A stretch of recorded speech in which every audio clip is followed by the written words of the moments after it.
Welcome all to the 11th of April 2022 Council meeting. I open the meeting at 7 p.m. I will now pass you on to the CEO who will read out the formalities. Thank you, Mayor. Welcome all. This is an ordinary meeting of Council. My name is Alison Beckwith and I'm the Chief Executive Officer. Tonight's meeting is being held in person in accordance with the provisions of Council's governance rules and the Local Government Act 2020. The meeting is being live streamed via Council's website and Facebook page. The live stream is not interactive. Any comments or private messages directed to us while the stream is live will not be presented to Council or have any bearing on the conduct of this meeting. Council's request to speak methods continue to allow participation without people having to attend in person. The rules for public participation during the meeting include: please note that any public questions submitted to tonight's Council meeting will be printed in the minutes. Council does not accept questions as part of the request to speak process. No statement may be derogatory, defamatory or directed to an individual councillor, member of staff, ratepayer or member of the public. A 2-minute time limit applies to all requests to speak. The timer will be used and a warning will sound at the 1.5 minute mark, and officers will sum up in the last 30 seconds if required for statements being read out on behalf of residents. I'll now introduce you to those in attendance tonight, and I will start to my left and your right. So I have Darren Bennett, the Director of Assets and City Services, Roberta Colosimo, Acting Director, Community Wellbeing, Councillor Alida McKern, Councillor Peter Dimorales, Councillor Tom Malikan, Councillor Fiona Mitsonikos, Gina Burden, Manager Corporate Governance and Communications, the Mayor, Councillor Elizabeth Neely, Councillor Rick Garotti, Councillor Peter Castaldo, Councillor Mark Di Pasquale, Director of Corporate Services Mark Giglio and Director of City Development Natasha Swan. Also here tonight supporting the Council is members of the governance team, the IT team and of course our JETS team who's coordinating our live stream this evening. We thank you again for participating in tonight's meeting. Thank you, Mayor. Thank you, Alison. Our meeting is being held on the traditional land of the Wurundjeri Woiwurrung people, and on behalf of Banyule City Council, I acknowledge them as the traditional custodians. I would also like to pay my respects to Wurundjeri Woiwurrung elders, past, present and emerging, and to acknowledge other Aboriginal and Torres Strait elders joining us today. Council is committed to and values diversity within our community. I will now read Banyule's diversity statement that demonstrates our commitment. Our community is made up of diverse cultures, beliefs, abilities, bodies, sexualities, ages and genders. We are committed to access, equity, participation and rights for everyone, principles which empower, foster harmony and increase the well-being of an inclusive community. Before we step into the formalities of the meeting, I would firstly like to acknowledge that we are meeting in person and would like to thank the community, my councillor colleagues and members of council staff for their flexibility in adapting to the format of council meetings over the past couple of months. It's exciting to be back in person. I'd like to acknowledge that Banyule City Council is operating in line with the Minister for Health's public health orders as it relates to COVID vaccination and the fact that we are meeting in a council facility tonight. I would also like to remind all of us here that in line with council's governance rules that incorporate the meeting procedure and the values of Banyule City Council, the meeting must remain orderly and respectful, and any behaviour that deviates from this will be managed with under the governance rules. Just the apologies for this evening. Councillor Alison Champion is an apology tonight.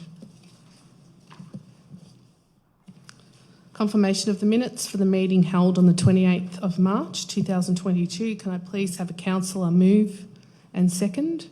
Moved Councillor Malikan, seconded Councillor Mitsonikos.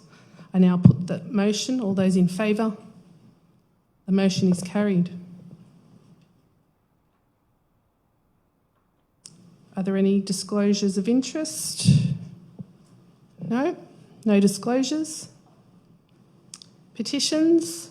There is one petition this evening, the overdevelopment of Wattle Avenue, Montmorency. There are no speakers on this item. Councillors, there is an officer's recommendation in the papers.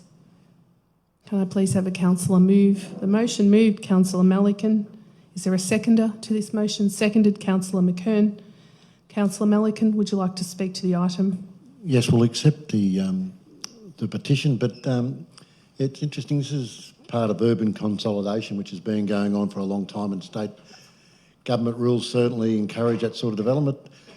Can understand why people get upset at this. But I don't think it is the amount that happens, but I also think it's the quality of what's built and how it blends in with the existing neighbourhood character, and that what certainly raises people's concerns, and I can understand that. But the state government policies direct this sort of development in these sorts of areas, and it's very difficult for council to resist that. And it's also true that there would be people in Wattle Grove that have purchased their property with an idea or a plan to develop them at some stage, and to many people this is their retirement savings, the fact that they have a large block that is developable.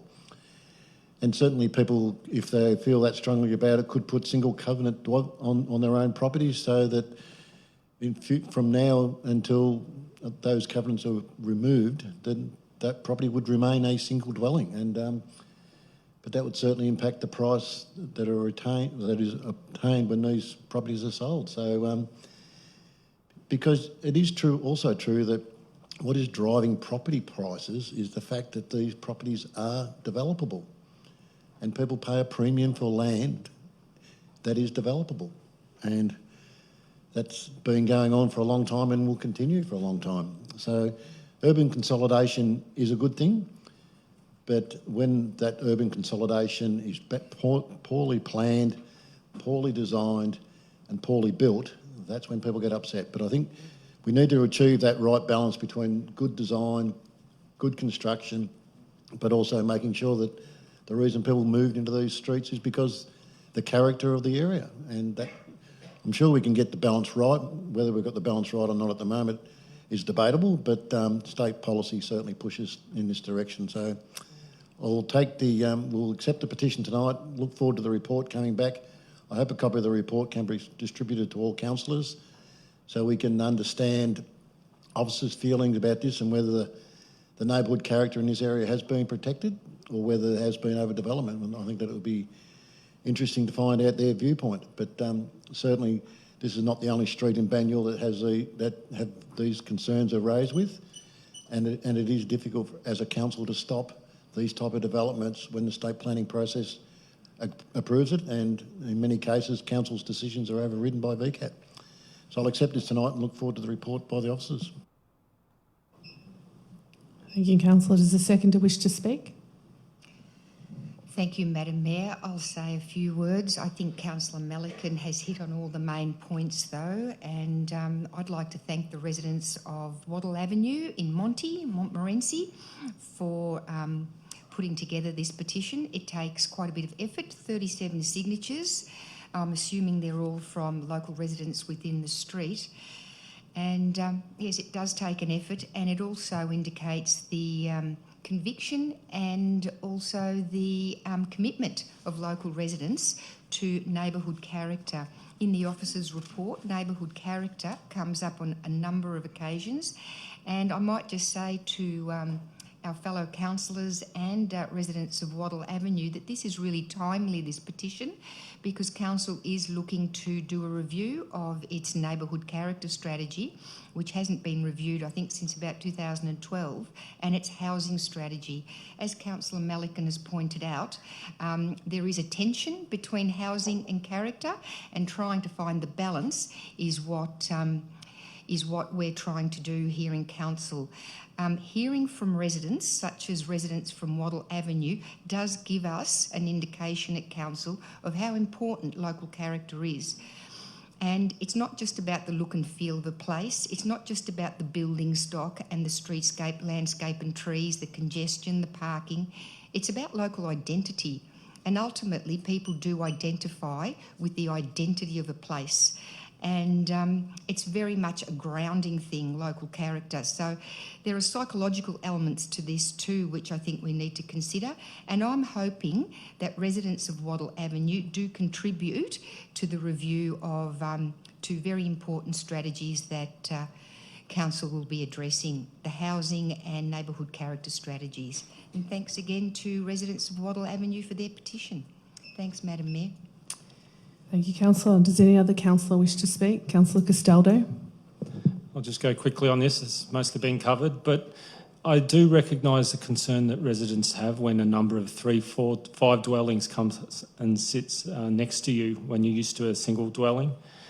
It's very important that we get it right in the planning, making sure elements are respectful and contribute to the developing characteristics of the area. So later tonight we'll be raising this at another agenda item, and I'll be speaking to that further. But I do recognise that there will be infill. We cannot just say that no one can develop in certain streets. That's up to the officers to clarify it. So I look forward to actually receiving this report as well. Thank you. Does any other councillor wish to speak? I'll put the motion to a vote. All those in favour? The motion is carried. Item 3.1, Cricket Club COVID relief for season 21-22. There are 3 speakers on this item. Mark Dixon of Ivanhoe Cricket Club will address the council in person. If you're there, there you are. Mark, please approach the lectern. You have 2 minutes. Perfect. I won't need the 2 minutes. Thank you, councillors. My name's Mark Dixon. I'm the president of the Ivanhoe Cricket Club. Tonight, in front of the report in front of you, I've sent you all an email just clarifying a few of the errors in the report. This did come to council a few weeks ago. In those points, it was mentioned that there was a difference between football and cricket. The weeks lost and time lost is actually the same. One point I did want to clarify was Ivanhoe doesn't pay $3,345 per annum to use Ivanhoe Park. We actually pay over $7,000, which we have received our invoice for. But in saying all of that, there are some points in the report that where football has been adversely affected more than cricket, even though the time lost is the same. There was some spectator parts there, but we would ask the councillors to consider a variation from the 20% more to like a 50%, because at this stage we've lost a third of our season and we're getting offered a 20% discount. As I have mentioned before to councillors privately, if we hadn't have had a full reduction last year, the Ivanhoe Cricket Club would have lost $19,000. So without that reduction in our ground rental and not paying last year, Ivanhoe would have had to make some very tough choices around what programs to cut. So thank you for your time tonight. I hope common sense can prevail and we can come up with a reasonable compromise for the cricket clubs in the area. Thank you to the Speaker. Written statements we read out on behalf of Jen Kosh of the Greensborough Cricket Club and Richard Price of the Riverside Cricket Club, by Mark Gilio, Director of Corporate Services, and Natasha Swan, Director of City Development. Yes, speaking on behalf of Jen Koch. Thank you for taking the time to listen to me in regards to this matter. I write disappointed first on how poor the report is and the basic errors in there referring to time lost by cricket clubs as 3 weeks, 1 month, and the same as football, which is 6 weeks. There are several more that I won't bore you with. Simply, councillors, football lost the same amount of time as cricket, both losing 6 weeks of play. So why is council charging cricket 80% ground rental and football 0%? Does it come down to there is more votes in football? How can the officer put the same recommendation up even though they are admitting the first report was wrong and twice as much play was lost for cricket compared to the first report? This report fails to mention that these football clubs pay hundreds of thousands of dollars to players, and most coming from outside Banyule at many clubs. I believe cricket should be treated the same as football, with 100% reduction of fees, the same as football, so we are treated fairly and equally. Thank you. Director, thank you. Thank you. Reading this written statement on behalf of Richard Price, or Peter Price. My name is Peter Price and I'm a long-term supporter of the Riverside Cricket Club, and I can't support something that creates such division in our community. If you play footy and miss 6 weeks, you play for nothing, but if you use a bat and ball, you pay 80%. How is this just or fair? Cricket deserves 100% reduction as it is investing in the community. Thank you. Councillors, I understand there's a proposed motion that a councillor would like to move. Yeah, thank you, Mayor. I'd like to move with amendments, which I'll take the community through and the chamber. So the council provide fee relief of a 50% reduction to cricket club seasonal fees for the 2021-22 season. That council write to the Minister for Sport and Recreation and Minister for Local Government and State MP for Ivanhoe, advising of council's decision to provide additional COVID relief by provision of a 50% reduction to seasonal fees for the 21-22 season for all cricket clubs. And the 3 writes to Banyule Cricket Clubs advising of council's decision to provide a 50% seasonal fee reduction for impacts to the 21-22 season, and this discount be applied to the 22-23 seasonal fees. So moved, Mayor. Thank you, councillor. Do I have a seconder? Seconded, councillor Castaldo. Councillor Garotti. Yeah, thank you, Mayor. Just a couple of comments to note that our cricket clubs, like many organisations and groups and businesses in our community, have been doing it tough during COVID. And I think as speakers at the last council meeting and at tonight's meeting have pointed out that without previous financial relief, some of these clubs would be in really tricky financial situation. So the support that we've provided has been valued and has certainly assisted them in getting by and doing the terrific work that many of them do within our community. We note that by applying the discount to the 22-23 season, some of the 13 clubs who were able to fully contribute for the 21-22 financial year, they'll have that taken off next year's.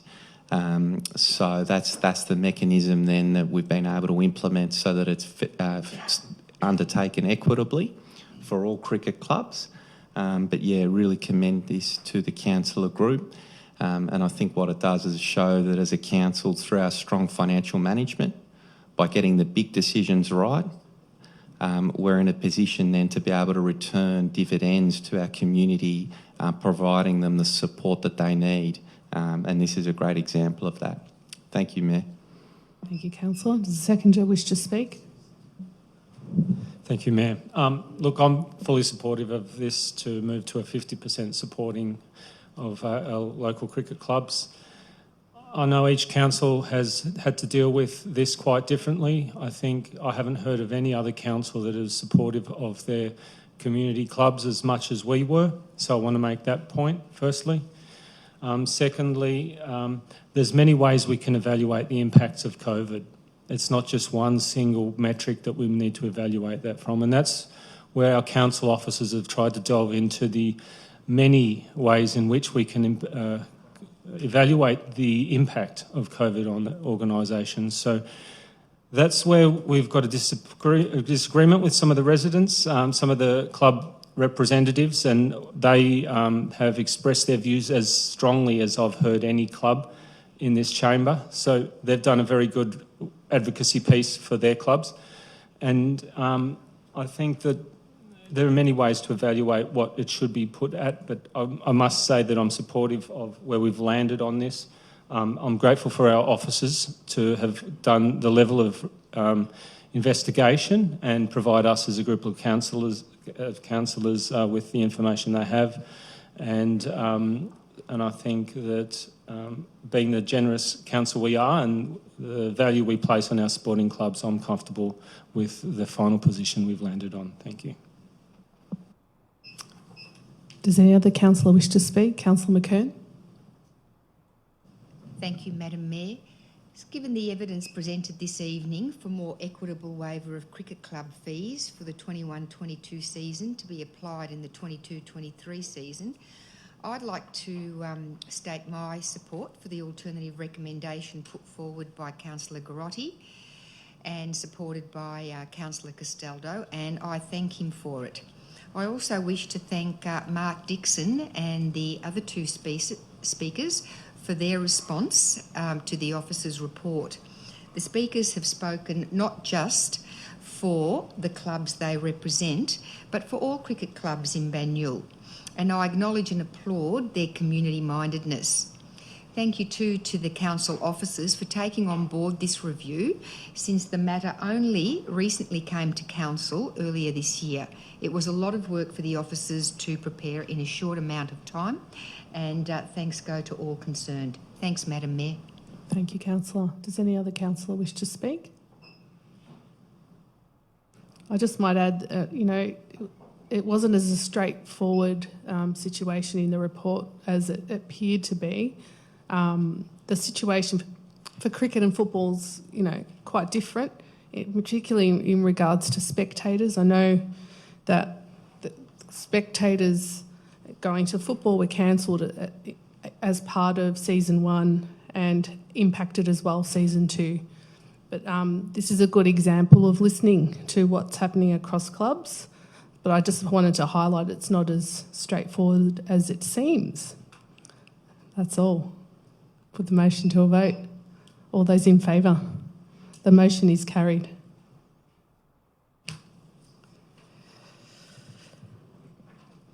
Item 5.1, Banyule Integrated Transport Plan and Transport Advocacy Update. There are no speakers on this item. Councillors, I understand there is a proposed motion that a councillor would like to move.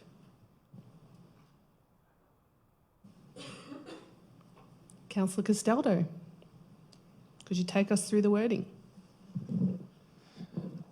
1 as is, and 2, adopt the Banyule Transport Advocacy Project List, April 2022, to guide transport advocacy discussions with both internal and external stakeholders with the following changes. A, include the words without widening for Project 66. B, add the additional walking and cycling project being the construction of the shared path from the corner of Kingsbury Drive to Waterdale Road, Bundoora at the Latrobe Sports Stadium. C, add an additional walking and cycling project being the provision of grade separation walking and cycling crossing under Banksia Street, Heidelberg, near the intersection of the boulevard. 3 as is, 4 as is, and 5, write to the Minister for Transport requesting a meeting to discuss the lack of action from Vic Roads in relation to bicycle strategy and action plan, and to develop a plan to improve safety for people on bikes in the Banyule community. So moved. Thank you, councillor. Do I have a seconder? Seconded, councillor Melican. Councillor Castaldo? Look, there's 2 parts to this. I'll speak to the first part. We've got a broad range of advocacy on the transport area, and I think it was up around 70 pieces of advocacy that we'll be doing in the community or to our state and federal partners. There was a couple of additional items that had been in discussion that I thought needed to be included. Part A, the words widening of 66, that's the Banksia Street Road. Now, we don't want to have be advocating for a project that potentially takes out an important corridor of trees, and so that was an important element that needed to be added. The other 2 are to improve bicycle infrastructure in Banyule. One is to the stadium that we've invested in at Latrobe, and the other one is an important linking bike advocacy piece along the Yarra River. So they were all three important projects that we've added to the very significant list that I must thank officers for providing. It's a very big piece of work, and I would hate to imagine how much money that is going to require to deliver. But I think we've got to start somewhere, and we've got to work as hard as we can with the state and federal ministers on this. Thank you. Thank you, Councillor. Does the seconder wish to speak? I'll just make a few comments here. The last item, I think it's fair to say that Vic Roads and the Department of Transport has failed our community to make it safe to actually ride a bike in Banyule. And this council's done what we can to improve it, but we really need that partnership with the people that control the major roads to make sure that when they do some work on them, that they include facilities for people to ride their bikes. And they also actually fund projects. It's incredibly disappointing that so much money has gone into projects and completely ignored the needs for all road users at that time. And during COVID, people have discovered their local areas, people have purchased bikes because they want to get out there, they want to enjoy the open spaces, and yet it's simply not safe to ride to most of our activity centres. And, one of the advocacy programs is making it safe to ride to La Trobe University. Surely that would be something you think the government would have a priority for. And later on, we're looking at the bus interchange in Greensborough, which should be part of the integrated transport plan. And we'll talk about how they've completely failed to integrate the bus interchange into Greensborough Station. So it's incredibly disappointing that even though there are several government policies or state government policies which point to certain outcomes, when it comes to creating those outcomes or funding them, the department has failed, in our opinion. So we're requesting a meeting to meet with the Minister to go through these concerns and find out why Banyule continually misses out on funding for integrated transport proposals. So happy to second this motion tonight. Thank you, Councillor. Does any other councillor wish to speak? Councillor McKern. Thank you, Madam Mayor.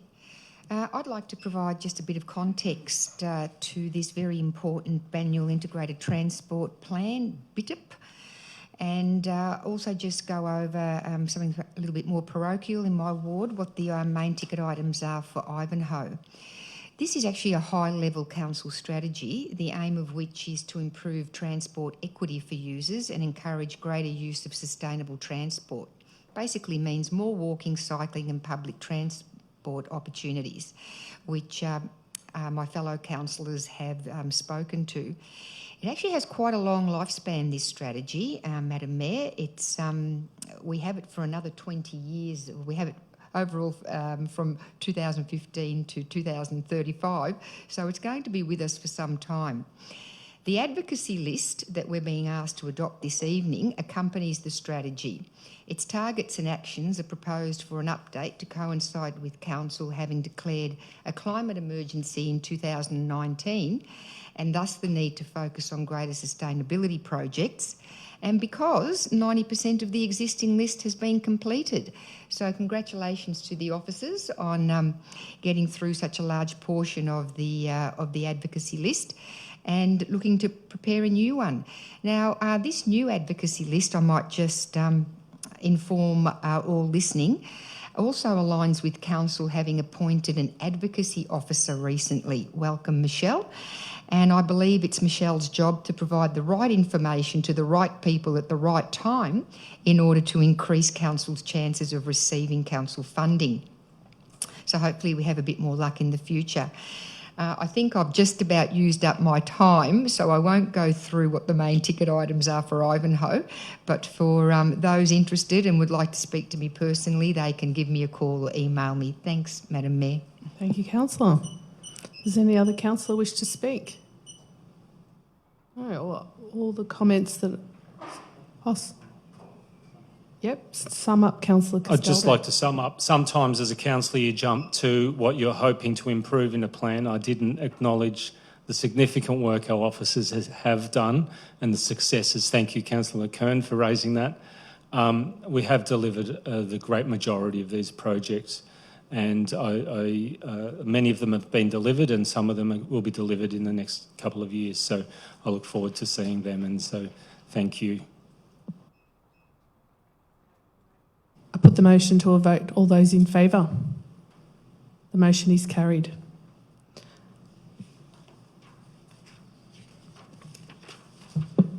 Item 5.2, 15 to 17 Flintoff Street commuter car park and bus interchange advocacy for future development. There are no speakers on this item. Councillors, I understand there is a proposed motion that a councillor would like to move. Councillor Melican, could you please read out your motion? The motion is that council notes the location of the bus interchange at the site of 15 to 17 Flintoff Street contravenes federal and local planning strategies and policies. Note that this project in its current form is a waste of public money. Rejects the location of the bus interchange at the site of 15 to 17 Flintoff Street, Greensborough. Writes to the relevant federal and state members, including the Premier, the Minister for Housing, the Minister for Transport Infrastructure, the Minister for Planning, the Minister for Jobs, the Minister for Business Precincts, and instead of ministers for Bundoora and Eltham, that should be the members for Bundoora and Eltham. Would pick up. To express council's outrage at this appalling proposal and request their intervention to stop this destructive and illogical project from proceeding, and write to the Department of Transport level crossing removal project requesting a redesign of this important public transport infrastructure. I so move. Thank you, councillor. Do I have a seconder? I just had a question of the mover, Question. Mayor. Yes. Are there any ministers that you haven't included? Thank you, councillor. Do you second the motion? Councillor Castaldo. Thank you. Councillor Melican. Yeah, thank you. There's so many government policies that just indicate just how bad this project is. They talk about a 20-minute sitting, yet they're building the bus interchange away from the station. They're building it on the other side of the road. The Auditor General recent report said that these projects had been, a lot of these transport projects did not include integrated transport options, and this is another one that highlights how badly they've got the planning for Greensborough Station. And I remember the first briefing we had from the people who were doing this project. They said that they'd finished the design for Greensborough Station. Now they were trying to work out how they were going to get the bus interchange incorporated into the station. Well, surely you would have designed the station including the bus interchange. But they're building it at about 100 metres from the station. They're building it across the other side of a very busy road, and they're going to change the traffic flows. They're going to change the bus routes to accommodate where this bus interchange is. Imagine a bus interchange that was on top of the station where you could get off your bus undercover, get a lift straight down to the platform undercover. That's how you build a bus interchange. That's how you incorporate it into the design. And now they're proposing to build it on a very valuable piece of council land. They're going to make it a bus interchange and 100 free car parking spots that will be used by 100 cars. We're not sure if those cars will be people in those cars will be catching the train. There'll be just people who just want to park in Greensborough. So how does that reduce congestion if you're encouraging 100 more cars to come into the heart of Greensborough? It's a valuable piece of land. It is a waste of that land. But then if they pay $4 million for that land, and they will pay market rates for the land, and that land it has the potential to be a 10-storey apartment block, then they'll be paying $40,000 per car parking spot just for the land. And then it's potentially about $50,000 to build each spot. So they're paying $90,000 per spot to park 100 cars during the day, and then it'll be empty at night time. If they were to not do this, if they were to build a medium height affordable housing option, that would provide more people for the public transport network than 100 car parks is going to provide. It would provide people with housing and not cars with housing. And I always think every car I know has a home. There are thousands of people in Victoria that have no homes, and yet our priority seems to be, let's give cars another home during the day and we won't worry about the people. And how does 100 extra car parks help the activity centre? If we were to put 300 people there in housing, in affordable housing, they would support the activity centre and add vibrancy to the import to the activity centre. So this project is a waste of money. It doesn't support the activity centre. It won't reduce congestion, and is a terrible bus interchange. And we need the state government to realise that. We need the federal government. The federal government's putting money into this, and we all seen the appalling planning for some of the projects they've listed before. So I think as a council we need to stand up to this, because this is a massive failure if we proceed in its current form. Thank you, Councillor. Does the seconder wish to speak? Yeah, I'd just like to second this. I feel strongly about this project as well, and I think we've got a good motion moving forward tonight. This project is absolutely ludicrous. It's everything that gives politicians and government a bad name. There's no rational decision-making, business case, strategy behind this. And it's very frustrating to see this come into our activity centre, the second most important activity centre in Banyule, where this is a strategic piece of land that's going to be occupied by 100 cars for free to use public transport, rather than a strategic outcome. Public housing offers a range of other more important strategic outcomes. So I'm dead against this project. I think it should go back to the drawing board, and I think this is a good position for us as a group of committed, community-minded people wanting to deliver a good outcome that has sound basis for spending public money, and this absolutely stinks. Thank you. Does any other councillor wish to speak? I might add a few comments, as this is a key site in the Greensboro precinct. For me, future-proofing the structure is very important, with the air rights remaining with council, and that's not, on the table here.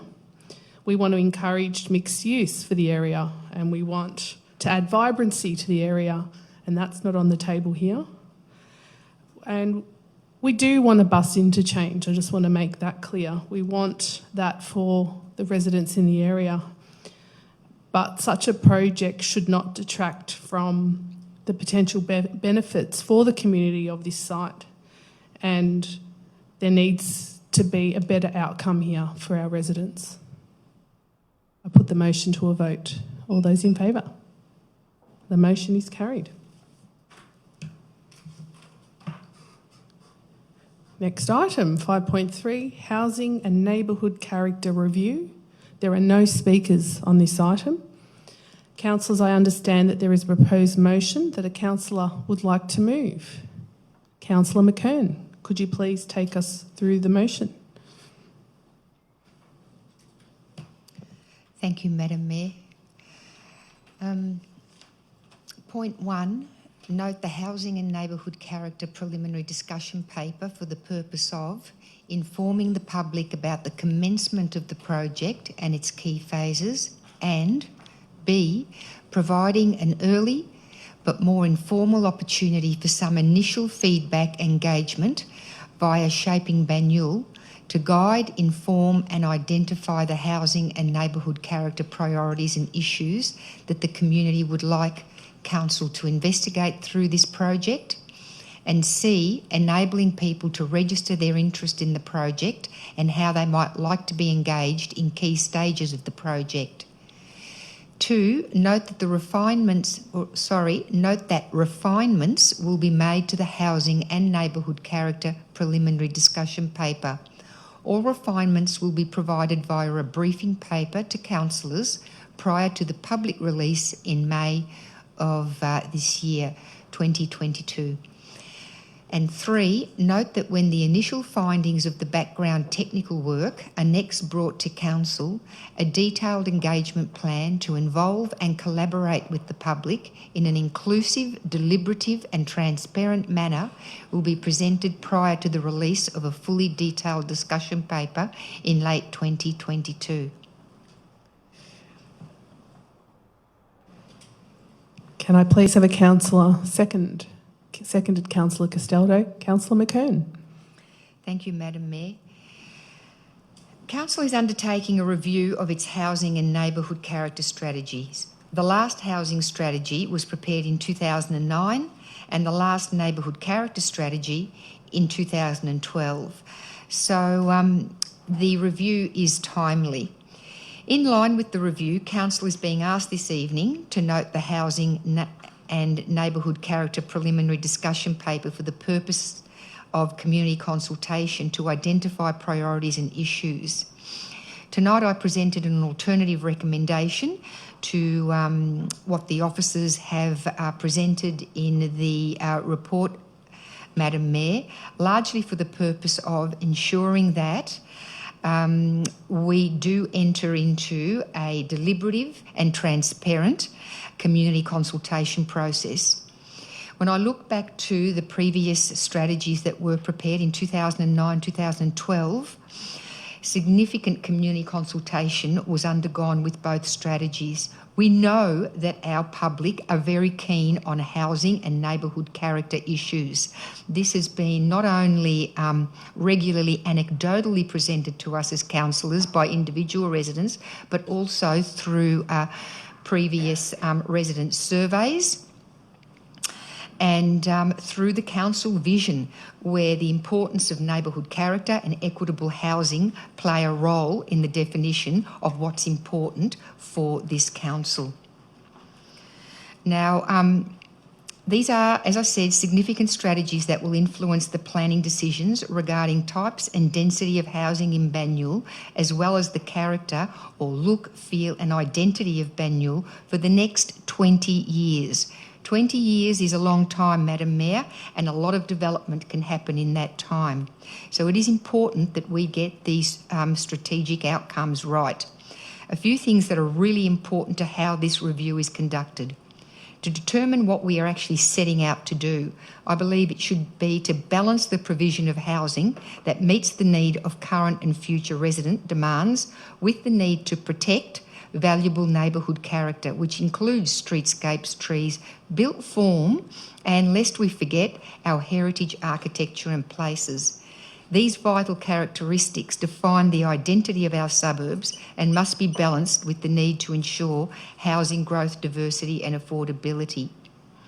And given the significance of this strategic work, it's important that we do engage in a community consultation model that is extensive and meets our community's expectations, which is the reason for the alternative recommendation. Thank you, Madam Mayor. Thank you, Councillor. Does the seconder wish to speak? Yeah, first, I'd like to thank officers for providing us with the briefings and this report this evening on two very important things: housing options for the future and also neighbourhood character. I'd also especially like to thank Leader Councillor McKern on her leadership on this subject matter as well, and her dedication to this subject is really important on this council. I know it's a very important subject matter for my residents in Griffin Ward. I'm sure it's very important for other councillors as well in their wards, but I can speak to my residents that this is perhaps the most important strategic plan we as a council may be putting forward over my term here, because it involves so much that's so dear to many people's hearts in my ward, on many of the attributes raised earlier by Councillor McKern. So this is really important that we do an extensive quantity and quality of consultation with our community on this, take them through the steps, ask the right questions, and we as a group of councillors are going to ensure that we do the best we can to make sure that this process is as collaborative as possible and will deliver an outcome that will assist us on developing an emerging character in the future that is as good and better than what we have today. And I'm dedicated to that, and that's one of the reasons I've come to this council. So I will continue to push hard on this space, along with Councillor McKern and the other councillors here this evening, I'm sure, on this subject matter. Thank you. Thank you, Councillor. Councillor Grotti. Yeah, thank you, Mayor. One of the questions that comes up for me in the context of Grimshaw Ward is a perception at times that rental properties are maintained to a lower standard than the owner-occupier, and I emphasise the word perception. But this discussion paper will provide an opportunity to tease out some of those issues. So, for example, there's questions around if you're owning an investment property in Banyule, what your development plans are and the challenges you see in developing in your area. And there's also a question too around renting in Banyule, what input you'd like in your local community, the barriers to buying a home or finding suitable rentable property in your area. So I'm really looking forward to seeing the feedback in particular on those questions, because I think they might help to guide us as a council as to what we can do to encourage and support greater home ownership in the area, but also what we can do to support our renters and ensuring good quality housing stock and the contribution that makes to the character of areas. Yeah, great opportunity, and looking to forward to the feedback on those areas. Thank you, Mayor. Thank you, Councillor. Does any other councillor wish to speak? I might add a few comments here, and thank you to Councillor McKern for her passion on this.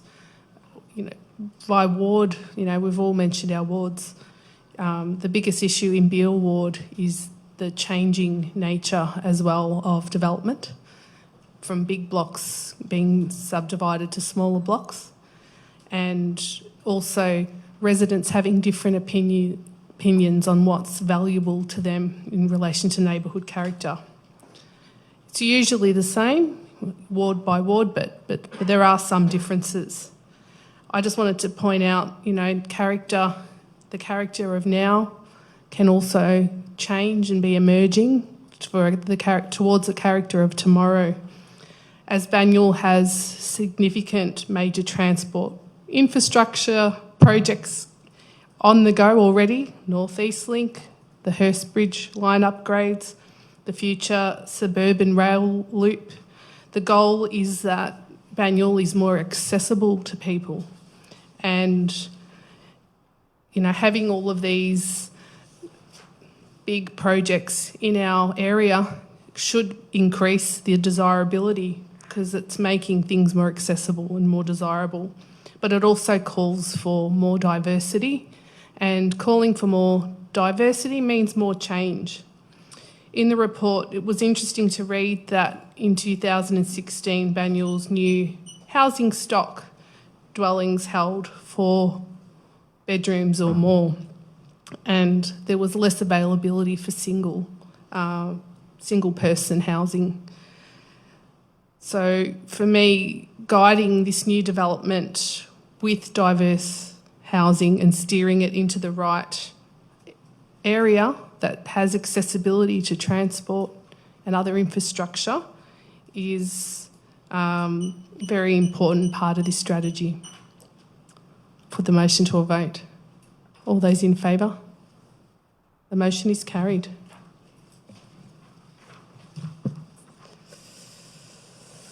Item 6.1, 10-year asset plan. There are no speakers on this item. There's an officer's recommendation in the papers. Do I have a mover? I'm happy to move. Moved Councillor Grotti, seconded Councillor Melican. Councillor Grotti. Yeah, look, great work, Darren and his team. $1.78 billion worth of assets council manages. So, you know, we're often referred to as responsibilities of roads, rates and rubbish. But asset management is a very big thing that we do. Not only roads, drains, footpaths, sporting pavilions, parks and gardens. Asset management's actually core business of of all councils, including this council. So very pleased to see this plan. And I must say as well, very pleased with the quality of work and output that I see out of the city assets team, and I know that it's a maturing area, but I think we're very well serviced. So Darren, thank you for the report and keep up the great work with your team. Thank you, Councillor. Does the seconder wish to speak? Yeah, I'd just like to echo those same words of Councillor Grotti, but we are putting this out for public consultation, and I know we are going through a deliberately community engagement processes and have two in-person engagements and one online engagement, but also this will be covered in the banner articles. But we certainly like to thank the people involved in the developing of the community plan. Will be engaged in this process as well. There's several reports coming out tonight which will be featured in some of that engagement program, so very happy to support this tonight. And yeah, I think that the team's done a fantastic job, because this is council's bread and butter, to make sure we spend our money wisely and the assets that we own are not only improved but maintained, and we get the best value for money, and that's certainly highlighted in this plan, so happy to support this tonight. Does any other councillor wish to speak? I put the motion to a vote. All those in favour? The motion is carried. Item 6.2, Flintoff Street, Greensborough, number 1, number 7, proposed lease to Albury Wodonga Community College. There are no speakers on this item. There's an officer recommendation in the papers. Do I have a mover? Moved, Councillor Melican. Do I have a seconder? Seconded, Councillor Grotti. Councillor Melican.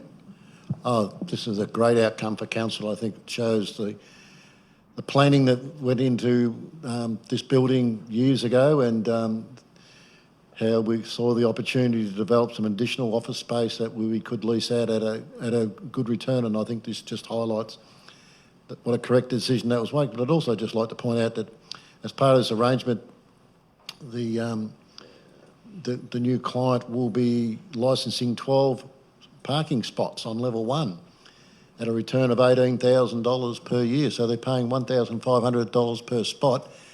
Yet in the previous item, the multi-deck car park just next door, they're going to give them away for free. If people were prepared to pay $1,500 for a permanent parking spot, why would a government spend all that money and then just give them away for nothing? How is that money that they spend returned to the public purse? What benefits does it drive? What business case is there to say we should be spending between $90,000 and $100,000 on a parking spot and then just give it away for free? And how do we make sure that people that do park there actually catch the train? Or it's just ludicrous that this has happened. But this just highlights just how badly thought of that previous item was. So very happy to support this tonight. I think this will help secure the long-term financial stability of this council, because this is a year-on-year-out return for an investment we made a few years back, and a very wise investment. So happy to support this tonight. Thank you, Councillor. Does the seconder wish to speak? Does any other councillor wish to speak? I'll put the motion to a vote. All those in favour? The motion is carried. Item 6.3, Ivanhoe Aquatic Redevelopment, Stage 2, Concept Design. There are no speakers on this item. There's an officer recommendation in the papers. Can I have a councillor move? Moved, Councillor McKern. Do I have a seconder? Seconded, Councillor Castaldo. Councillor McKern. Thank you, Madam Mayor. Ivanhoe Aquatic Centre is undergoing stage redevelopment to bring this major yet ageing facility up to standard.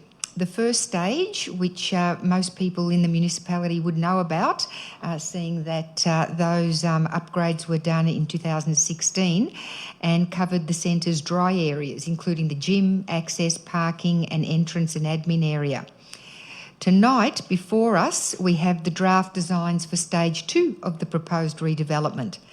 This is the biggest project forecast for Ivanhoe over the next few years and will be of considerable interest not just to the local community but to the municipal community, given that Ivanhoe is council's municipal pool. So what does this stage of the concept include? Well, the main elements are electrification of the Ivanhoe Aquatic Centre as a net zero carbon 5-star Green Star accredited facility, and then addresses the need for more and more flexible water spaces for learn to swim, lap swimming, water-based programs and recreational use. As mentioned, Ivanhoe Aquatic is a key recreational facility for Banyule, and the improvements in stage 2 will need to last this city for the next 50 years. So it's really important that we get this right, Madam Mayor. It's important that this stage does deliver on community needs and expectations, and currently I believe the aquatic areas cater relatively well for young children but could do a lot more for teens and young adults and older adults, especially with respect to additional flexible water spaces and accessible inviting outdoor spaces. A wonderful vision for the aquatic centre would be swimming pools opening out onto a leafy grassed open space area where you can hang out on a warm day, enjoy the facilities, meet with friends, have a barbecue or buy food at the cafe and return home after having spent half a day or a day there rather than just an hour.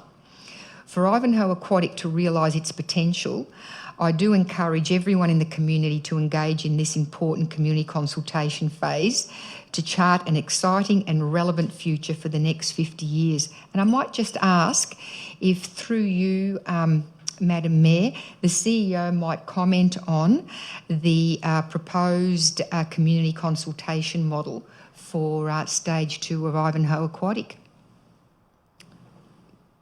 Thank you. Thanks, Mayor.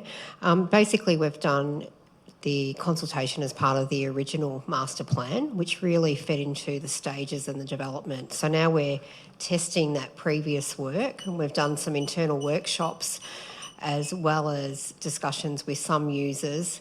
So this is a targeted consultation, really to check in with the community whether we've actually got that concept right.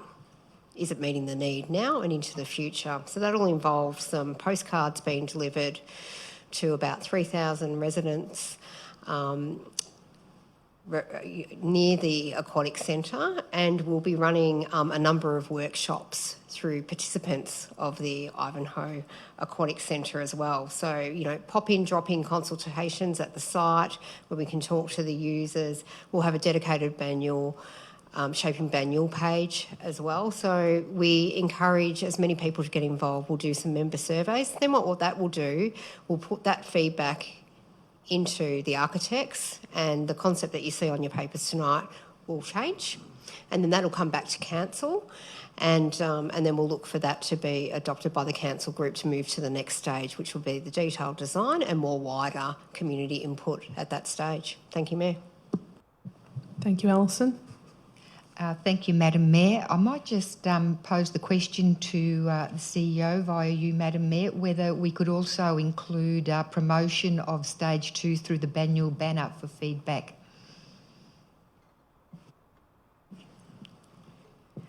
I know that the Banyule banner is actually at print at the moment for the next one, and I'm trying to recall whether there is an article regarding this. So I'll look into that. If it's not in this upcoming banner, then we might be able to put it in the following, but I'll just have to check with the timelines.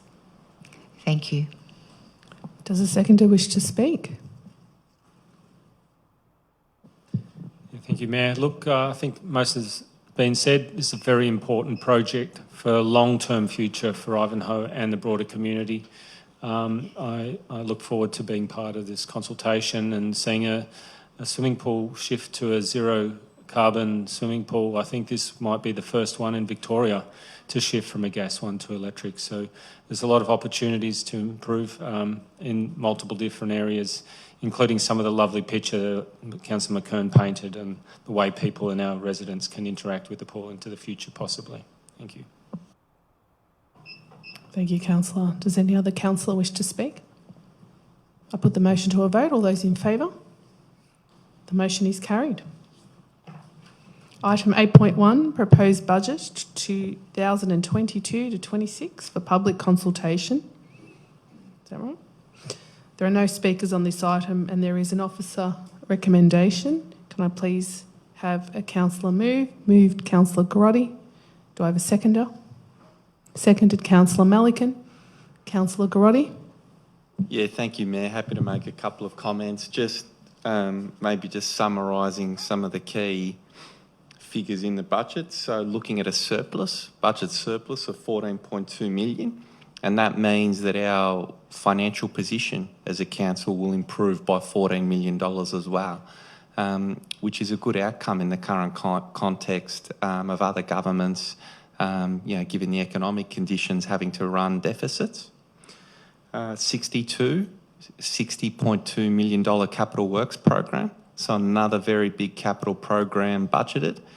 That'll deliver a lot of facility upgrades, infrastructure renewal, capital investment in the city, but it also helps to keep people in jobs. So we're very proud of the fact that we do have a big capital works program and we do utilise that to support local employment.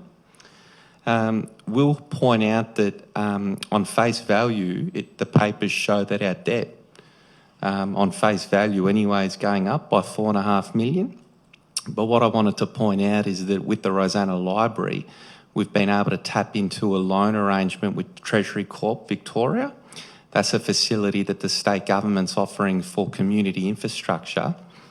The interest rate that we will pay on that TCV loan is lower than the rate of return that we're going to earn on our funds through our investment strategy. So as a council, we're being very smart about targeting that loan opportunity so that we can retain the funds and utilise them for a higher purpose. But I think it's really important to highlight that to the community because that increase in debt may raise concerns and residents and ratepayers may want to know, well, why is council increasing debt? It's actually because we're utilising a state government TCV loan to put our working capital to best use. Cash, $37 million in net cash is projected to be delivered next year, so that's a very healthy position. And I suppose it's just highlighting that the budget is being put forward in some challenging conditions. So we know the cost of living and the cost of business inflation is going up considerably at the moment. And one of the things that we're going to tease out through the budget process and potentially look at in final budget is whether we need to put a contingency, particularly with our major capital works, and just ensure that the things that we say that we're going to deliver to the community, we will be able to by having the contingencies there in case the costs are higher than budgeted. The other big issue that we'll tease out through the community consultation process is a new approach to rates hardship. So as the community would be well aware, during COVID, we had a very generous rates hardship policy where you could access a waiver of up to $500 for hardship. As a council, we're having conversations about making that permanent, which would be terrific as a council and would put us in the leading edge so that if any resident or ratepayer out there gets into hardship, they'll be able to call upon the council and look at a $500 waiver. So a big budget, it's a surplus. The days of debt and deficit are well behind us. Challenging times, though, in terms of inflation and the things that we need to do for the community. But through our deliberative consultation process, really looking forward now to you, the community, for your input and feedback to us as a council. Thank you, Mayor. Thank you, Councillor. Yeah, thank you. You basically stole everything I was going to say. Thanks, Councillor Garotti. But it has been an incredibly difficult budget. COVID still is impacting on many of our revenue streams, but I think as a council, I'd have to say we're pretty proud of our efforts in the previous years to support our residents, to support our sporting clubs and community groups. And just the first item, one of the items on tonight's agenda was a club still requesting further assistance to recover from COVID. But also we've supported businesses, we've supported our shopping strips, and we've supported our staff. So I think through this difficult COVID period, we have done very well. And this budget, again, was difficult, but I think working with our fellow councillors, we've come up with an excellent budget, and I think it shows how this council continues to work well together, even though we may have different opinions, but we certainly come together as a group to frame a very good budget. And we've put a lot of pressure on our staff to come up with what you're seeing and what's going out for consultation tonight. But they've stepped up remarkably and achieved the deadlines to get this document out tonight. So I'd like to thank the staff very much for that. And then the other thing, as Councillor Garotti says, the rate cap put in by the state government, and people can say the rate cap's a wonderful thing, but the long-term result of a rate cap is we're going to have to start cutting our services. And you look, the rate cap is 1.75%, yet building costs have gone up 30%, fuel costs have gone up 30%, and yet we're still achieving the projects we need to achieve and delivering for our community. So it is getting harder. If we continue to, we can't keep cutting to the bone any much longer. The rate cap will start to bite, and we'll start after reducing services, and that will be very difficult. But I'd like people to read the document, and looking forward to the comments and input from the community. Thank you, Councillor. Does any other councillor wish to speak? We've just got a couple of comments about public consultation. So the public consultation part is an important step of the process. Residents have registered for our scheduled workshops, including those who participated during Banyul's Community Vision and Council Plan last year. The period is open for consultation from the 12th of April until the 3rd of May, and a report on the feedback will come back to Council for consideration. I put the motion to a vote. All those in favour? The motion is carried. Item 8.2, Revised Financial Plan. There are no speakers on this item, and there's an officer recommendation in the papers. Can I please have a councillor move the motion?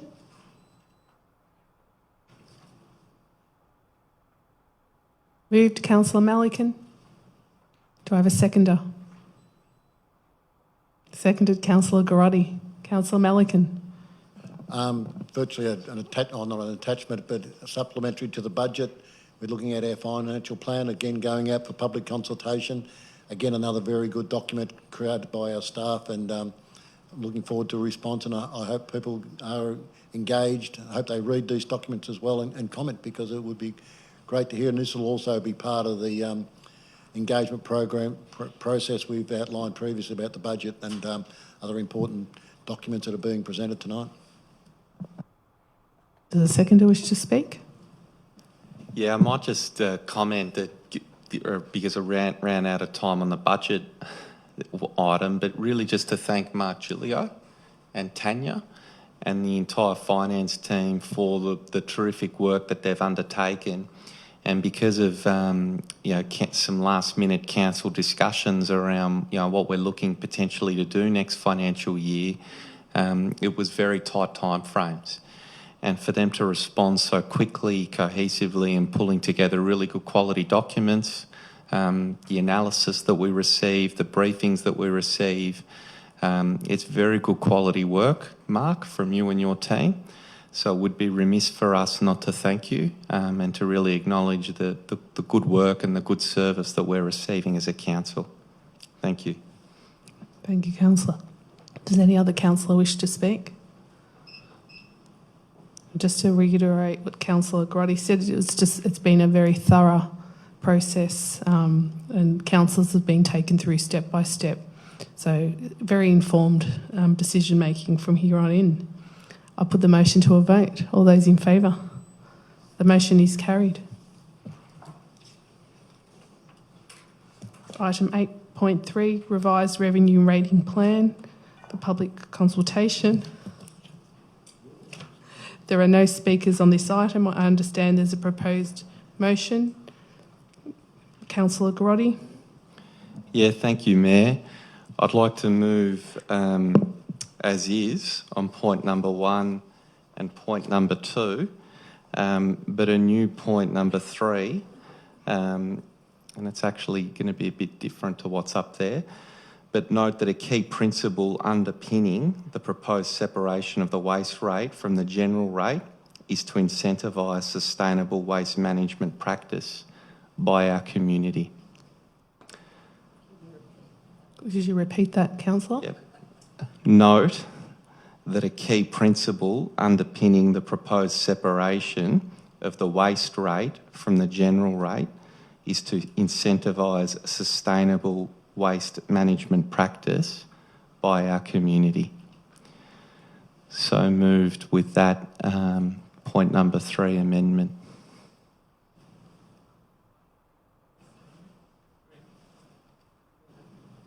Yeah. So it was sustainable, not sensible, it was sustainable. Yeah, sustainable. Is that correct? What's up there? That's correct. Thank you. Councillor, do I have a seconder? I just asked the mover, would he mind adding incentivise waste management, sustainable waste management and waste reduction practices? Waste management and waste. Waste Yep. reduction Is that- practices. Yeah, that's agreeable. Waste I'll- practices. Yes, by our community. Full stop. I'll Seconded, second that. Councillor Malikan. Councillor Garotti. Yeah, thank you, Mayor. So, look, I touched on it earlier as part of the discussion around the issues and challenges facing this council with regard to the budget and the issue of cost of business and inflation. And one of the biggest cost increases that the council's looking at is the cost of providing waste services to the community. Some of those costs are being imposed on us in a sense by the state and through good means in terms of increasing the levy for landfill and encouraging councils and then by extension the community to look at sustainable ways to reduce waste. But that is a cost increase over and above the CPI and our ordinary course of business. The other thing is that the infrastructure involved in waste, our fleets, our services, the staff, the EBAs, all of those are pointing to cost increases that are potentially also above CPI. And so what the separation in the first instance will do is give council a flexibility to potentially increase our recoveries for those services over and above what would be available to us through the general rate. So this is about setting up the council to have flexibility to better manage our financial risks in the future. The second component is that we know for a number of ratepayers and residents, particularly those in apartments, they don't currently receive a waste service. So what this will enable is them to not pay for that service and to receive a saving. So, we believe that the proposal has merit on equity grounds. And then third, the proposed method of separation being on a rate basis rather than a charge, which is something that you see in other councils, that's consistent with how we levy our general rates. We do it on the basis of the value of property. We think that's fair. We think that's equitable. And we're going to stick or proposing to stick to that principle in how we allocate the waste rate. So this is a sizable change. We're about to go through a very strong deliberative consultation process through our budget. We look forward to hearing back feedback from the community. And we certainly look forward to the conversation that we always have through budget around what the community thinks. But very happy to put this forward to fellow councillors and to put this forward to our community. Thank you, Mayor. Thank you, Councillor. Does the seconder wish to speak? Yeah, I'll support this tonight. It is true waste costs are going up and they have been massive increases, but there is a need for us to change our waste services. There is a need to reduce what we're sending to landfill, and there is a need to improve recycling rates. And as Councillor Gorry said, this is the most equitable way of achieving those things. But it also enables us to actually improve our services and also remove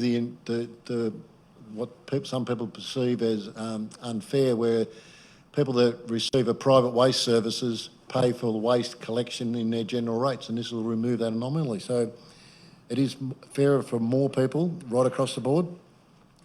But this will enable us to provide better recycling facilities for businesses and sporting clubs, which is something we've tried to do in the past, but it's been far too expensive. So this is the fairest way to do that, the recovery of the cost involved in improving our waste services, reducing our landfill, and enabling clubs and businesses to participate as well, and also not double charging people that have a private waste service. So happy to support this tonight. It is out for public consultation and looking forward to our community's response. And again, I encourage people to participate and to respond. This is a big change, but it's a change that's been forced upon us. And if we do need to reduce what we send to landfill, we need to reduce the amount of food going into landfill. There's so many changes we need to do in the waste space to achieve the objectives of state, federal and local government. So happy to support this tonight. Thank you, Councillor. Does any other councillor wish to speak? Councillor McKern. Thank you, Madam Mayor. As my fellow councillors, Councillor Garotti and Councillor Malikan have stated, as part of the revenue and rating plan, council is being asked to note the proposal of a waste collection fee to be separated from general rates in the rates notice. Presently, Banyule Council is only one of 5 councils in all of 79 Victorian councils that doesn't separate its waste fees. You'll recall that the waste industry fell into crisis a few years back when China, through its Green Sword program, refused to take any more of our waste, causing a serious rethink in Australia about how to dispose of and recycle waste locally rather than overseas. Ultimately, the main aim of our focus on waste, introducing FOGO, separating the waste fee, must be to reduce landfill for the benefit of our environment and economic hip pocket nerve. The state government is now imposing enormous levies on councils that dispose of waste into landfill, and our challenge is to reduce landfill and reduce the bill associated with it. Important to know that a separate public waste charge from general rates is not meant to be an invitation to increase rates. According to the Essential Services Commission, it's meant to operate on a cost recovery basis. I'm thinking that I agree with a separate waste fee on the basis that it provides a fairer service. Apartment dwellers who are currently paying twice for waste collection through general rates and a private service charge will be fairly treated with one rate, and separating a waste charge service serves to focus the community attention to the costs involved of disposal of waste and the need to reduce landfill. I think community consultation regarding the separating of a waste fee must focus on the main aim, to reduce landfill. The question to be asking is, what separate waste fee model will best serve our objective to minimise landfill and thus minimise state government levies? Thanks, Madam Mayor. Thank you, Councillor. Does any other councillor wish to speak? Councillor Castaldo. Look, I wasn't going to speak to this, but look, most of the things have been said. There are many ways to collect rates and many ways to deliver services. I don't agree with all of them, and I don't agree with all the methods that are being put forward necessarily. But I think tonight we are moving something that will enable a more fair outcome for our apartment dwellers that don't currently receive a service and are paying for it. So I think that's a very important thing to be valued in this recommendation coming to Council that we will be taking to our community through our collaboratively consultant committee. So I think that's very important. The other very important thing is to make sure that we continue to improve on the recovery of our waste services to put back into the economy. And I think it's absolutely essential we take this step this evening to separate the waste costs out from council so that we can create a better strategy to enable that to occur. So I'm very supportive of the majority of what's being put forward this evening. Thank you. Thank you, Councillor. Well, as the report states, this is out for public consultation, so we're asking for feedback. And we're asking for feedback on quite a number of our plans this evening, so we encourage that. I'll put the motion to a vote. All those in favour? The motion is carried. Item 8.4, Council Plan, preparation for the Year 2 of the Annual Action Plan. There are no speakers on this item. There is an officer recommendation. Can I please have a councillor move a motion? Moved Councillor Melican. Do I have a seconder? Seconded Councillor Garotti. Councillor Melican. Again, it's just going out for public consultation, but the council plan works, as the report talks about, is the municipal public health plan, the wellbeing plan, the financial plan, the budget plan, the revenue plan and the rating plan, as well as our asset management plan. So all these plans come together in the council plan, and I remember the engagement we went through with our community at the start of this term of council, the community plan, which fed into the council plan, and a very good exercise, and hopefully this will be a part of that ongoing conversation with the people that developed our community plan. So this is the midpoint, you'd say, in this council term, and it's good to look back and look at what we actually considered as part of our community plan and our council plan, and just to make sure that we are continuing and we keep it in mind, and this keeps it front of mind. So I'd like to thank Gina and her team for producing this report. Sometimes you get so wound up in the day-to-day things that are happening that you lose sight of where you're actually trying to go, and this brings you back to what we decided at the start of this term was what our vision was and what our council plan was. So happy to support this for public consultation, and again looking forward to input from the community. Thank you, Councillor. Does the seconder wish to speak?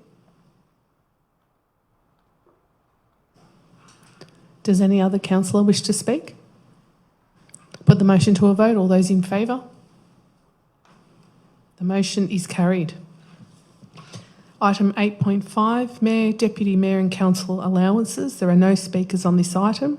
There's an officer recommendation. Can I please have a councillor move the motion?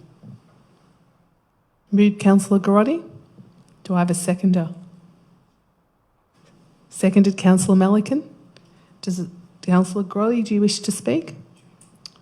Just to note that state government has gone through a process now of independently reviewing and setting councillor and deputy mayor and mayoral allowances. As is standard practice now, I think for all elected officials in Victoria, and we're just receiving a report now to note the outcomes of that. I suppose the biggest change is the proposed increase in the salary for deputy mayor, which will effectively now bring it to half the salary of the mayor. And I think that's a reasonable change, just on a personal level, because I do think that we have an expectation of the role of the deputy mayor to step up, to support, to be available. And I think that should come with it a higher remuneration to help compensate for that obligation. Thank you, Mayor. Thank you, Councillor. Does the seconder wish to speak? Yeah, I don't fully agree with Councillor Garotti's comments. This, as he said, is being dictated by the state government. The role of deputy mayor, I think, is an honour and a privilege for anybody to receive. And yes, I do support some slight increase, but I think to go to half the salary of the mayor, I think, is not justified. I didn't see any justification in the documents. Maybe a small increase, I think, could be justified because the deputy mayor does step up on occasions. But I think by making it half the mayor, it'll just make it more combative amongst councillors when the decision process is done each year to decide who is the mayor and the deputy mayor. And every councillor supports the mayor. That's all our role. The deputy mayor steps in when the mayor's not available, but all councillors support the mayor. But the other side of the coin is, and we've talked about this before, we need to find some way of making being a councillor more attractive to a greater range of people. Currently, it's a difficult role, a rewarding role, but there's a lot of people that will be very good councillors that simply can't afford the time and the effort and can't give up their day jobs or their commitments, other commitments, to take on the role. So we do need to find ways to encourage more people. These increase for the deputy mayor, I don't think is part of that. I think we need to look at an overall plan. Our deputy mayor is doing a fantastic job, but I think just having the deputy mayor's salary, half the mayor's salary, is a mistake, and will just make it more combative at the time and won't lead to the right outcomes. Does any other councillor wish to speak? Yeah, perhaps the share of an even spread across councillors. I don't know. Put the motion to a vote. All those in favour? The motion is carried.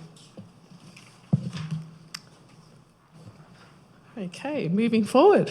Making of Governance Local Law number 2. There are no speakers on this item and there is an officer recommendation. Can I please have a councillor move? We need some movers. Oh, Councillor Melican. Do I have a seconder? Who's going to second tonight? I feel like I've got to stir it up. Who'd like to second? I can't second. I need someone to second. Thank you, Councillor Garotti. Councillor Melican, do you wish to speak to the item? I do wish to speak. The local law says that the mayor can second an item, so that would be a... this is, forced on us by the Act, but I think it just highlights our local laws were quite intact, quite correct. This is replacing it, but there's basically no real change, so happy to support this tonight. Thank you, Councillor Melican. Does the seconder wish to speak? Does any other councillor wish to speak? I'll put the motion to a vote. All those in favour? The motion is carried. Item 8.7, 2022 Federal Election ALGA campaign. There are no speakers. There's an officer recommendation. Can I please have a councillor move? Moved, Councillor Melican. Do I have a seconder? Seconded, Councillor Castaldo. Councillor Melican, would you like to speak to the item? I'll just, as soon as I requested this to come forward, as the MAV board member, we are a huge contributor to the ALGA, and this is all about don't leave local communities behind, which has been a major push by the ALGA leading up to the federal election. There's going to be a lot of cash thrown around in this federal election campaign. Communities, and there's some communities right across Australia that are hurting a lot at the moment, and it's disappointing that sometimes money from the federal government can be allocated on, which seats they want to win, whereas, money should be allocated on need and priority. So this campaign's all about making sure that all communities are included. The ones that are suffering the most should receive the most, and that's fair and just way of running the campaign. So this campaign will highlight that to the federal government, and I think that's very appropriate. If you look at some of our northern neighbours, some of those councils are decimated by the recent flood events, and it will be difficult for them to recover. So you think they would be the priority. Whereas in Banyule, we seem to, or Victoria, if you look at the reports, Victoria receives very little out of the federal funding, and the northern suburbs of Melbourne receive even less than those per head basis than other areas within Melbourne. So very important that we advocate on behalf of our communities, very important that we advocate for northern Melbourne, and this federal election I think will be critical in the funding allocations that are made. It's going to be a difficult election. I hope it goes quickly. I hope we get a good result. And I hope whoever wins power supports local government and supports local communities. Thank you, councillor. Does the seconder wish to speak? Does any other councillor wish to speak? I now put the motion. All those in favour? The motion is carried. Item 8.8, record of councillor meetings. There are no speakers. Can I please have a councillor move? Move Councillor Mitsonikos. Seconded Councillor Castaldo.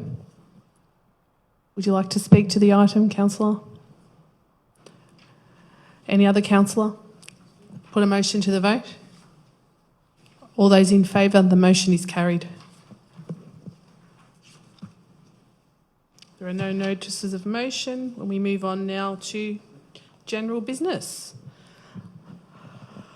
I think there's around 4 items of general business. Councillor McKern has an item or 2 items. Councillor McKern.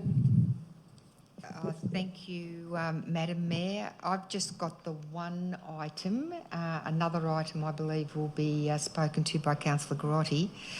I just wanted to generally point out the number of events in the last 6 weeks. They call it Mad March, Magic March for a reason. Traditionally, it's a busy social time in Melbourne due to its stable, not too warm, not too hot, just right weather. Numerous events were held in Banyule to celebrate and support various areas of council involvement, arts and culture, sport, environment, multiculturalism, all of which enjoyed councillor attendance. And I've got to say, this is something I'm very proud of. I saw councillors. I didn't attend everything myself, but I know that there were councillors at all of these functions, including Reels on Wheels, Banyule Open Art Studios, art exhibitions at the Ivanhoe Library and Cultural Hub, the Yarra Junior Footy League kick-off to the season at Ford Park. That was a first for Ford Park, as well as Family Open Day and Fun Days at Ford Park.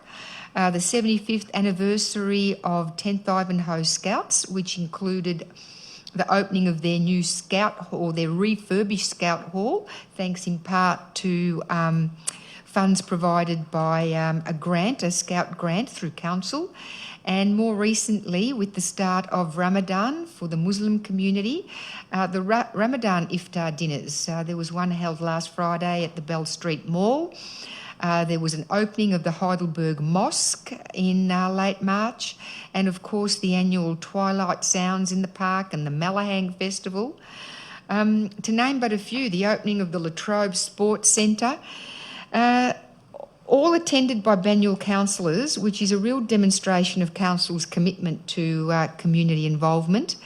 And I might just say too that all the events that I attended were fully booked with waiting lists, which is testimony, I think, to council officers who organise these events, getting the events, bless you, Peter, getting the events right, and also the timing right and the promotion right. So my hat goes off to council officers for their participation and organisation, and to our comms team for doing such a good job of promoting these events, because if we're putting money into them, we want to know that our community is taking full advantage and attending these events, and they certainly are. In fact, we probably could have organised double the number and they would have been fully and well attended.